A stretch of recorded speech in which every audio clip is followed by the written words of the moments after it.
We are here in Marsaba Monastery.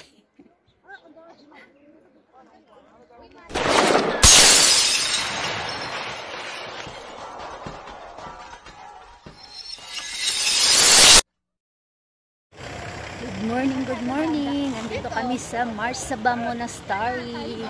Kaya samahan nyo kami guys sa aming tour. Ito ay biblical tour kaya igagala na naman namin kayo sa isang biblical tour. Itinayo o itinatag ito ni Saint Saba o Marsaba. Okay?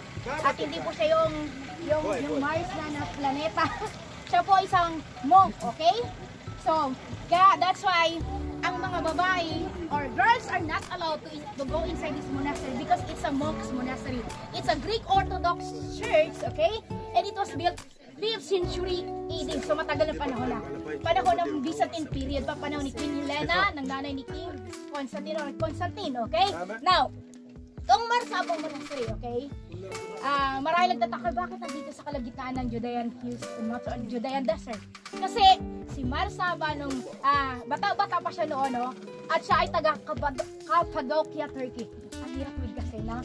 And at the age of 18, he journeyed dito sa Israel, sa Holy Land. And after than that, dinala siya ng Panginoon Kristo dito sa kalagitnaan, dito sa lugar na ito, sa disyerto nito. Bakit? Kasi he wanted to have an intimate relationship sa Panginoon. Kumbaga siniclude or in-exclude niya yung sarili niya doon sa secular. Kaya nung gusto niya magkaroon ng ganitong sitwasyon sa kanyang sarili, nahanap niya yan dito, no? At tinayo niya itong monastery na ito. So, itong monastery na to, okay, take note, kahit yung ina ni Marsaba mismo, hindi rin nakatungtong nakapasok yan. Kaya ang pwedeng pumabalang inside on that monastery, ang allowed lang dyan ay walang ibang yung mga men o kalalakihan. And the girls are not allowed. And we have only vicinity to come and to enter girls doon. Dadali natin yun so that you have the views. Okay, now, let's go back to Marsaba.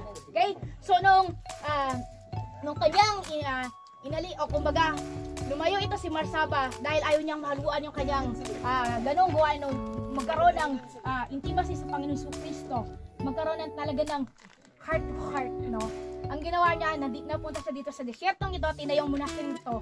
Pagkatapos, marami pong mongwe dito noon.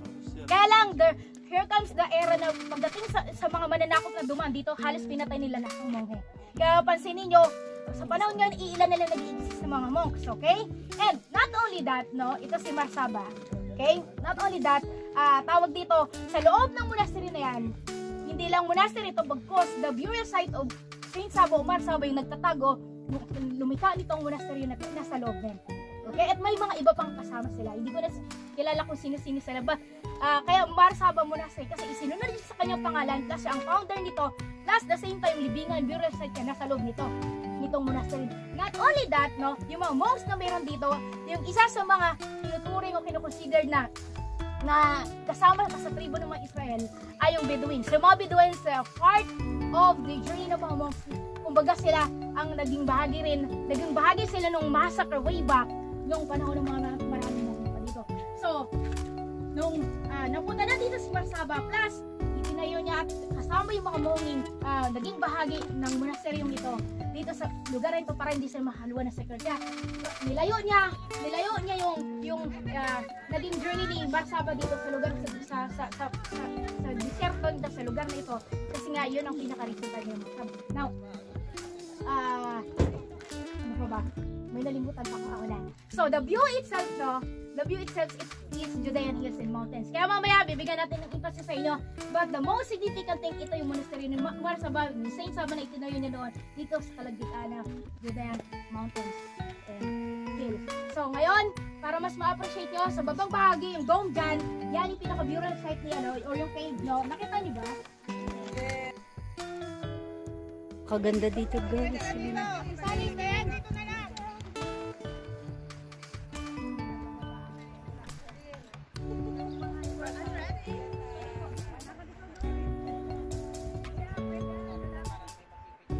May ilog doon sa baba.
Ito natin tingin.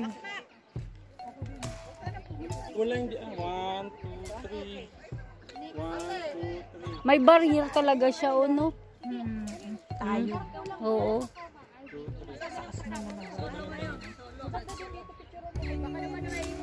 May mga kasama ko guys, nasa tuktok ng bundok.